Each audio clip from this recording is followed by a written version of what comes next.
이 글은 유상 유식을 대표하는 디그나가에 의해 창안된 아포아 이론이 8세기의 유가형 중간학파의 본사인 사따락시타와 까말라실라에 이르러 어떻게 수용 변천되어 있는 종합적으로 구철하기 위함이다. 이 유가형파 논사들의 사상을 이해하려면 기존의 중간학파에서 중요하게 다뤘던 이제설이나 내적인 형상에 관한 선행 지식이 필요하다. 뿐만 아니라 아포아 또한 간단히 볼 책이 아니어서 이 말과 그리고 말이 가리키는 자신의 의미 그리고 이러한 기능을 수행하는 타자의 비제라고 하는 세 가지의 기본적 틀을 인도의 대표적 고전 문법과 같은 파니니나 가티아나 파탄잘리 그리고 박드리 하리의 언어 철학에 대한 이해 없이는 도저히 접근할 수 없는 난해한 주제이기도 하다. 주제하다시피 디그나가가 돌아가시고 난 후에 곧바로 이망사파의 꾸마릴라가 시로가 바르티카라는 이 저수를 지었고 니아야파의 유토다카라가 니아야 바르티카에서 이 두 사람이 특히 아파의 원형에 대한 이 최초의 비판을 신랄하게 가했습니다. 5줄 내려와서요. 다르마끼리 때는 이러한 비불교돌의 비판에 맞서서 뿌라마나 바르티카라는 저수를 지었고 이 논서는 디그나가의 아포아 이론을 성공적으로 결론냈던 것으로 평가받고 있습니다. 그리고 45페이지에 제가 표를 하나 했는데요. 인도 불교 이진론 논사들의 4단계의 발전 단계를 했습니다. 근데 초기에 디그나가 이슈바라세나 다라마키르트라고 했는데 요거보다는 조금 더 위로 사실은 이제 그 우리가 말하는 구사론의 세친이나 아상가나 이런 사람도 있고 더 앞에는 용수가 있지만 요 사람들은 생략을 했습니다. 왜 불교 이진론을 창시하는 사람은 디그나로 보기 때문에 여기서부터 했고요. 그 중기의 불교이신 논리학자들을 보면 사따락시타나 까말라실라, 포라사나 까라굽타를 들었습니다. 후기에는 이제 불교가 1203년 4년 되면 인도에서 사라져버려요. 인도에서 완전 사라질 그때까지 마지막 불꽃을 태웠던 사람들이 나타나 가르샨티, 제야슈르미트라, 나타나 키르티, 뭐 야마리 등등이 있습니다. 그래서 이들의 그 5줄 더 내려왔어요. 그 그룹에서 다시 부분하자면 이 연구는 아포아론을 둘러싸고 디그나가 이후에 전개되었던 불교의 브라마나 전통과 브라만 전통 간의 천년의 논쟁에 대한 장기 프로젝트 연구의 일환입니다. 따라서 필자는 디그나가의 브라만 사문자야 5장에 나타난 아포아 원형에 대한 소개를 특별히 언급해야 할 경우 아니라면 가급적 이 논서에는 생략했습니다. 그리고 이 논서에서는 이제 바르티카와 시루카 바르티카, 니아의 바르티카, 따트바카 상그라, 만지카를 중심으로 논의를 전개했습니다. 자, 다음 넘어가겠습니다. 46페이지 2장 브라만의 전통과 브라만 전통, 말과 사물이라고 했습니다. 인도에서 브라만의 전통은 오래 논쟁을 펼쳤던 브라만 전통에 타협하는 모든 실제를 이 7가지의 범주로 구분했으며 이는 말의 의미이며 표현 가능하고 인식 가능한 존재라는 극단적인 실제론을 펼쳤습니다. 예컨대 이것은 항아리다는 표현이 있다라고 칩시다. 그때 대명사인 이것은 실체인 항아리를 가리키고 그 실체인 이 보편인 항아리성이라고 하는 것을 내포하고 있고 거기에 연결하는 계산인 이다는 실제와 보편을 연결하는 내속 관계를 정의하고 있습니다. 따라서 이들 보편 실제론자들은 이 모두가 실제하며 보편은 어디나 두루 변제하고 영원불변하여 나아가 우리가 직접 지각할 수 있는 존재라고 주장하고 있습니다. 밑으로 몇 줄 더 가겠습니다.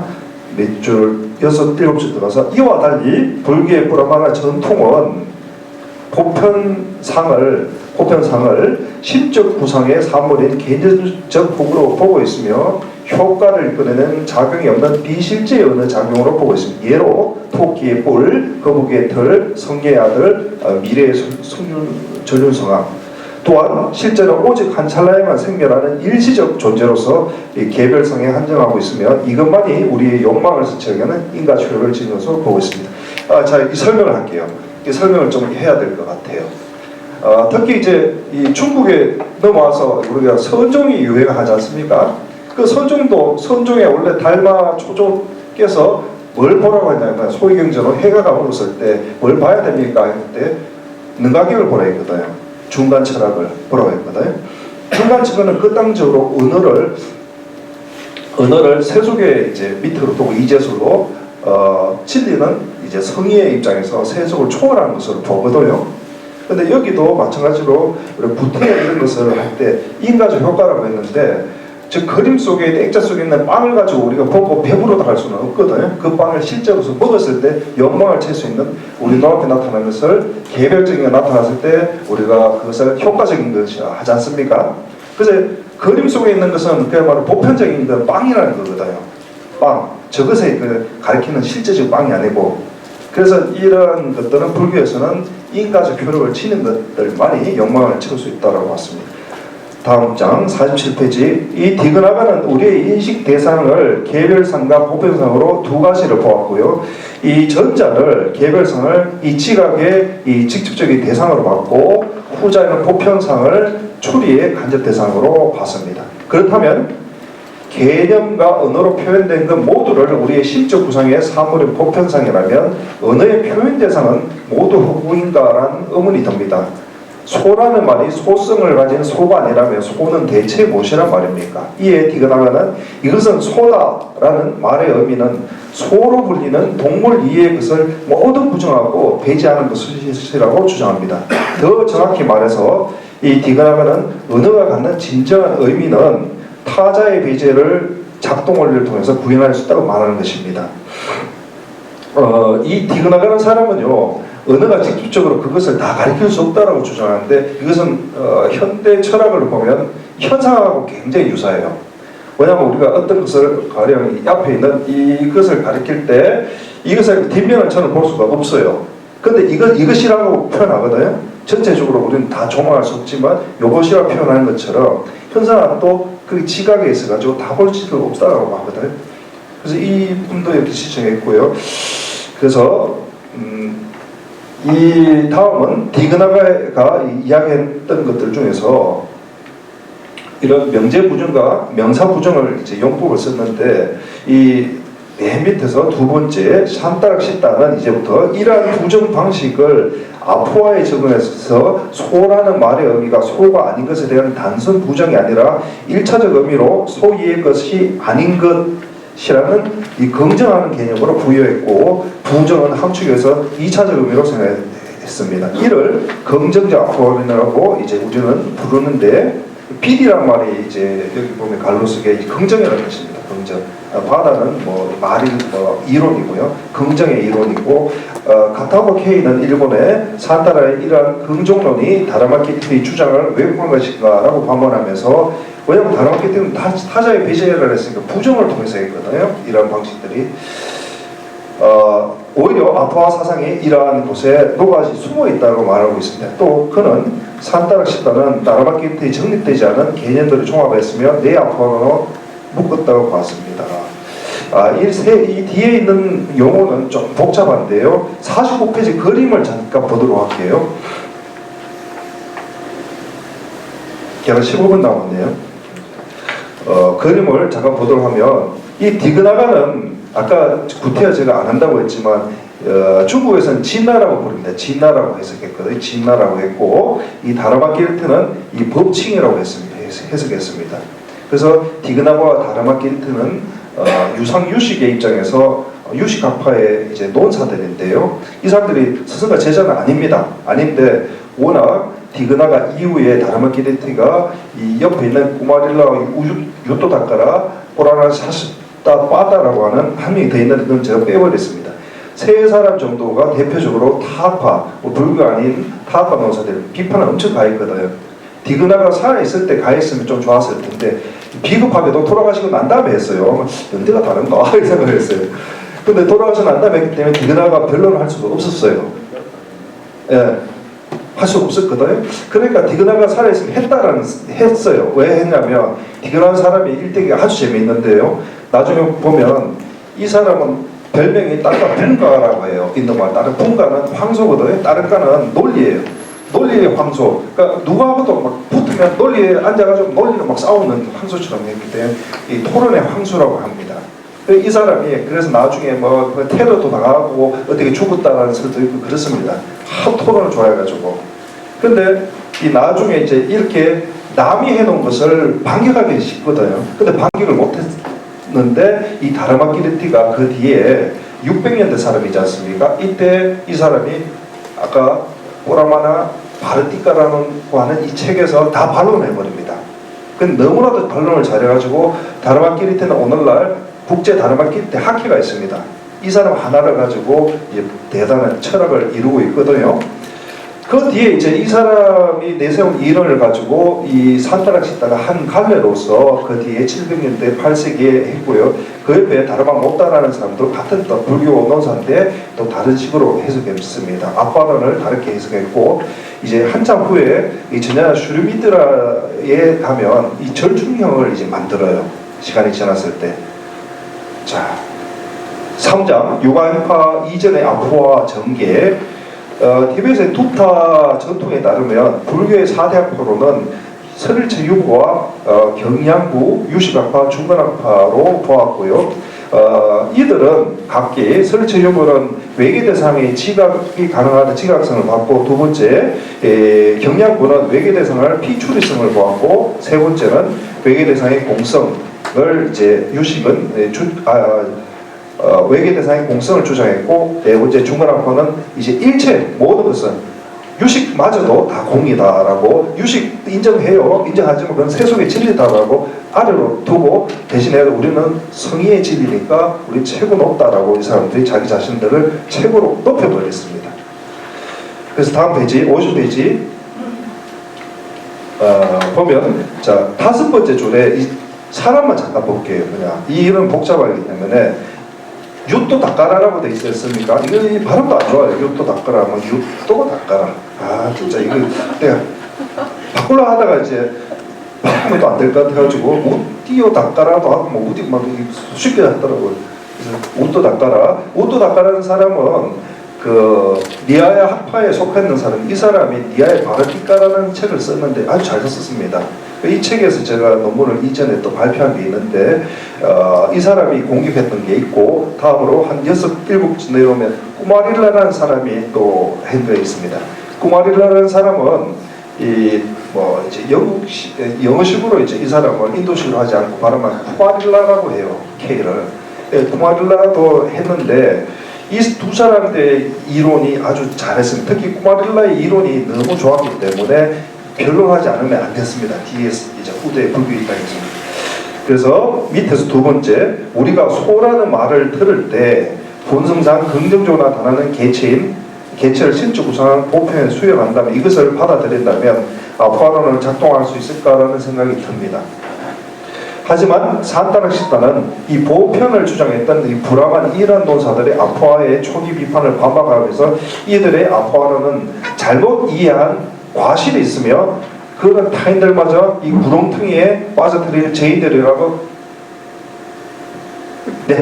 비난했습니다. 5분 남았다고 하네요. 제가 그럼 넘어가겠습니다. 쭉 넘어갈게요.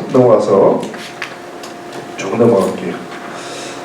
뒤에 보면 52페이지, 53페이지는 제가 이제 이 부분을 이것이라고 하는 것에 대해서 잠시 언급했는데, 이것이라고 하는 것은 대단히 중요한 말인데, 오늘날 질 들레이저라는 사람이 이 프랑스인데 이 질 들레이저라는 사람이 이것심이라는 걸 가지고 천개의 고원이나 이런 책에다 차이하면 많이 써놨습니다. 그래서 이 사람 뒤에 사는 사람들에서 유리하거든요. 앞에 하는 사람들보다. 대단한 건 아니고요. 뒤에서 했으니까.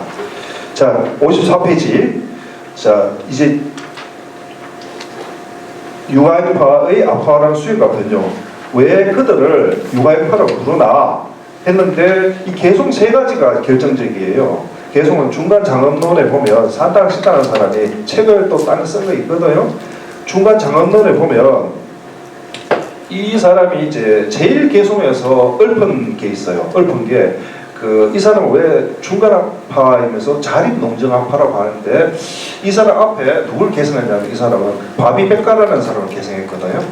바비백가의 학설이 이제 중간 자립농정학파의 시조를 보는데, 이 사람은 불행히도 뒤에 가가지고 후학들이 잘 되지 못했나 봐요. 그래서 이제 거의 사라져 버려요. 기류농정학파는 후학들도 잘 돼가지고 쭉 가는데, 근데 이 학파의 그 이론을 이었던 거예요. 왜냐하면 중간학파의 강점은 뭔가 하면 자기 이론을 내세우지 않아요. 니네들아 한참 듣고 있다가 다 그래 아니야 그런데 아니야 계속 하거든. 편해요 그게. 내 이름을 내세우지 않아요. 그렇게 설명하시다가는 날새입니다. 아니요, 그렇게 끝내려고. 그래서 정리를 부탁드릴게요. 네, 그래서 이제 중간학파라고 이 사람들은 왜 부르냐면 이 개송 1개송과 64개송, 91개송을 가르쳐 하고요. 이 두 번째로 한정자, 피한정자의 관계 동일 지사 대상의 극복이라고 했는데 타학파들이 이제 이걸 물고 넣어졌거든요. 이거를 왜냐하면 그 두 개의 말을 가지고 복합어에서 푸른 연꽃이라고 했었는데 푸른도 배제를 해고 푸른의 아는 걸 다 배제하고 연꽃이라고 지적했는데 그래도 다 배제하면 이중 배제를 들어가는 그게 겹치는 그게 문제가 있다라고 한 거예요. 그 동일지시는 장 지시할 수 없다라고 했는데 이것을 전문적으로 변론을 했다는 이야기가 56페이지, 57페이지 있고요. 58페이지에 가면 이제 내적 형상과 타자의 배제인데 이제부터 이제 중요한 거는 유식학파하고 중간학파의 차이인데요. 이 둘의 차이는 어디로 보냐면 이 내적 형상에서 있거든요. 타자의 배제는 그 차이가 없어요.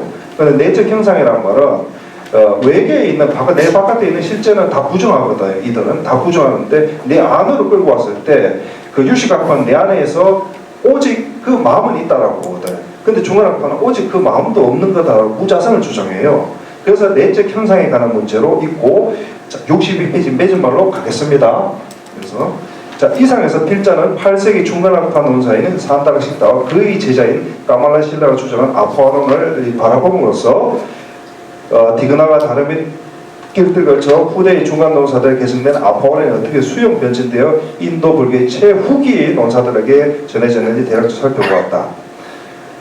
저 밑에 디그나가는 이러한 언어의 기능을 타자의 배제로 보는 오대한 언어로 풀어냈다. 그는 말의 대상을 아포아에 흡구된 것이지 실제의 지각 대상은 차이가 있다고 강조했고 쉽게 말해서 우리가 말한 그 언어는 그 지시 대상을 직접적으로 결코 현지할 수 없다는 주장이다. 그가 생각하는 말의 의미는 그 지시 대상을 제외한 타자들 모두를 배제하고 남은 그것, 즉 이중 배제가 그 말의 의미라는 것이다. 하지만 이러한 이중 배제의 기류하는 체계는 우리의 일상에서 도저히 구현할 수 없다. 다시 말해서 언어의 의미가 지시하는 것은 그것을 제외한 다른 모든 것의 속성을 일일이 배제한다는 것은 우리의 두뇌가 슈퍼컴퓨터가 아니면 도저히 불가능한 영역이다. 그럼에도 디그나가는 말은 적용 근거가 없으면 사용되지 않는다는 원리를 내세워 연기가 우리에게 불의 부재 가능성을 모두 배제시켜서 불에 대한 것처럼 언어도 타자 배제를 통해서 자신의 의미를 상호적으로 전달할 수 있다고 주장했다. 결국 타자의 배제라는 실제의 속성이라는 것인데 동품의 실제로부터 다른 감각적 인식들이 일어나고 이것들로부터 차례로 개념적 인식들이 생긴다는 것이 그 바탕에 놓인 생각이다. 산다락시다는 말이 지시하는 분별 영상의 반영은 타자의 배제를 통해서 다른 반영들로부터 차별화된 대상의 확정이고 동품의 실제에서 그 가탁을 시킬 때 그 특정한 실제가 다른 부분을 지닌 것을 말한다. 필자가 보기에 디그나가가 제시한 타자의 변체는 자신의 의미를 타자와 관련된 입장을 설명하기 위함이 아니고 그저 특정한 말이 적용되는 범주를 한 장면에 도입된 것이라 지적하고 싶다. 자, 이상으로 제 발표는 마치겠습니다. 고맙습니다.